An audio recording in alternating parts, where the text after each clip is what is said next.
Salut tout le monde et bienvenue dans cette nouvelle revue de presse. L'Inter Milan continue sa domination avec une victoire 2-0 contre l'Atalanta. Les Nerazzurri se qualifient pour leur 4e finale consécutive de la Super Coupe d'Italie.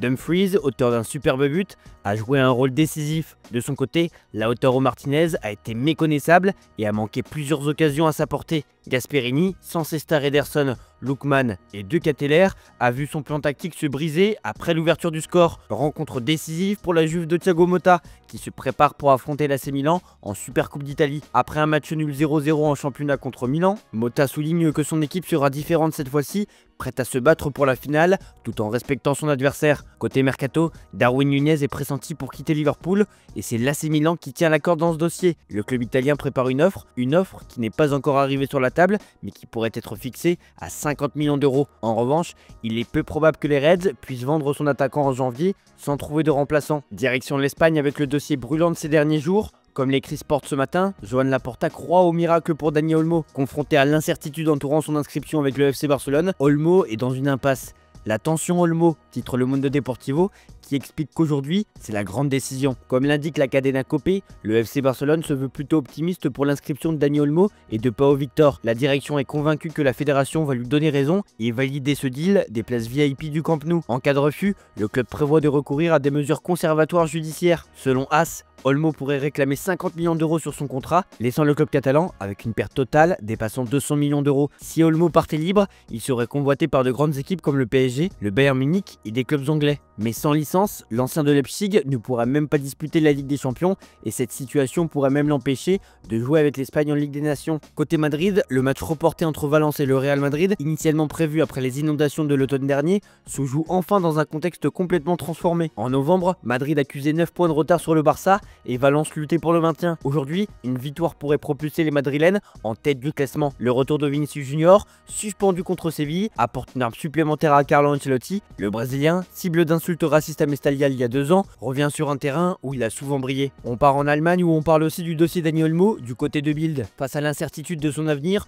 Olmo a des prétendants prêts à bondir sur lui. Le Bayern Munich, aux côtés de Manchester City et Arsenal, surveille de près sa situation. Si Barcelone ne résout pas la question, Olmo pourrait se retrouver libre avec le Bayern comme une alternative sérieuse. Cependant, une arrivée définitive est incertaine, car le club bavarois entretient une bonne relation avec Hansi Flick, ancien entraîneur du Bayern. Le club allemand pourrait envisager un prêt dans le but de renforcer sa concurrence offensive. Dans l'actualité allemande, mais aussi française, Oliver Kahn et Jacques-Henri Hérault veulent racheter Bordeaux. Ce dernier s'est rapproché du propriétaire Gérard Lopez en décembre dernier pour une première prise de renseignements sur les conditions d'une éventuelle reprise. La première prise de contact avec le duo Hérault-Kahn et Gérard Lopez semble plutôt positive puisque l'ancien président de l'OM est désormais en contact avec la mairie de Bordeaux. L'information a même été confirmée par l'ex-international allemand en personne à travers le quotidien Bild. Les discussions sur une éventuelle entrée aux Girondins de Bordeaux n'en sont qu'à leur début. Il n'y a rien d'autre à dire à ce stade, a-t-il expliqué. On prend la direction de l'Angleterre désormais. Marcus Rashford a refusé 3 offres lucratives de clubs saoudiens avec une proposition de 42 millions d'euros par an.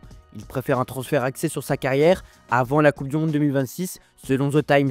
Manchester United est prêt à le vendre cet hiver, mais son salaire élevé complique les négociations. United pourrait envisager un prêt financé dans l'espoir d'un départ définitif. Amorim cherche un attaquant de classe mondiale pour revitaliser une attaque en panne.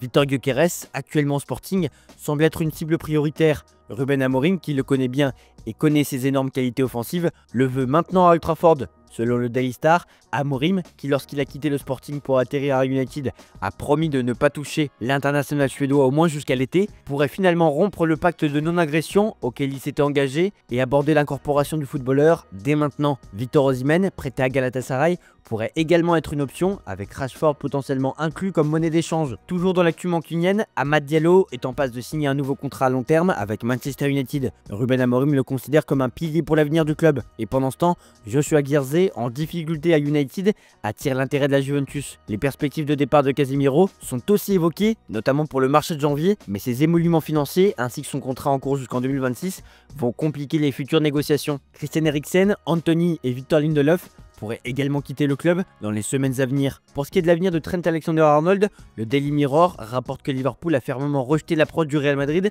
pour le recruter. Malgré l'expiration de son contrat en juin prochain, le club espère toujours prolonger son arrière-droit vedette. Cependant, les discussions autour de son avenir divisent les supporters, certains craignant qu'il parte gratuitement. Ce départ potentiel pose des questions sur son héritage à Liverpool. Partir maintenant nuirait à son héritage, ou sinon, rester et devenir une véritable légende. Pour Manchester City, Pep Guardiola prévoit un mercato hivernal chargé pour renforcer une équipe affaiblie par les blessures. Selon le Daily Mail, Omar Marmoush et Ederson de l'Atalanta, tous deux âgés de 25 ans, figurent parmi les cibles prioritaires.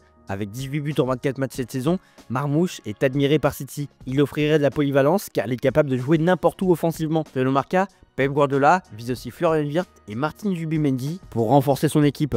On termine cette revue de presse avec Kylian Mbappé qui est à la une du journal L'équipe. Relevez le gant, placarde le journal qui évoque l'année 2024 pénible de Mbappé entre son conflit avec le PSG, son affaire extrasportive et son rendement sur le terrain. Le Français aborde 2025 avec le Real Madrid plein d'ambition et il a plusieurs grands objectifs. Mettre le Real à ses pieds, renouer avec les Bleus, dont sa relation avec certains cadres, et mettre les choses au clair sur le Capitana, et enfin, redevenir un candidat au Ballon d'Or. L'attaquant estime qu'il aurait dû avoir celui de 2018, et celui de 2022 lui a échappé à cause d'une séance de tir au but. Le Parisien se demande aussi si 2025 sera l'année de Mbappé. Ce vendredi, un match contre Valence en ligne de mire, avec l'objectif de faire le triplé cette saison, Liga, Ligue des Champions et Coupe du Monde des clubs. Côté mercato en France, ça bouge à l'OL. Selon nos informations, Maxence Cacré, qui soigne actuellement une blessure à la cuisse, est poussé vers la sortie. Ça tombe bien, Crystal Palace est très intéressé par ses services et songe à lui offrir un contrat de 5 ans. Le club, détenu par John Textor, serait prêt à mettre un peu moins de 20 millions d'euros sur la table. Lyon a par ailleurs annoncé le transfert de son attaquant, Gif Torban, au club allemand d'Hoffenheim. Le montant de l'opération s'élève à 9 millions d'euros, accompagné d'un bonus maximum de 3 millions d'euros. Voilà, c'est tout pour aujourd'hui. Bonne journée à tous. Merci pour votre fidélité. On se retrouve en fin d'après-midi pour le JT Foot Mercato.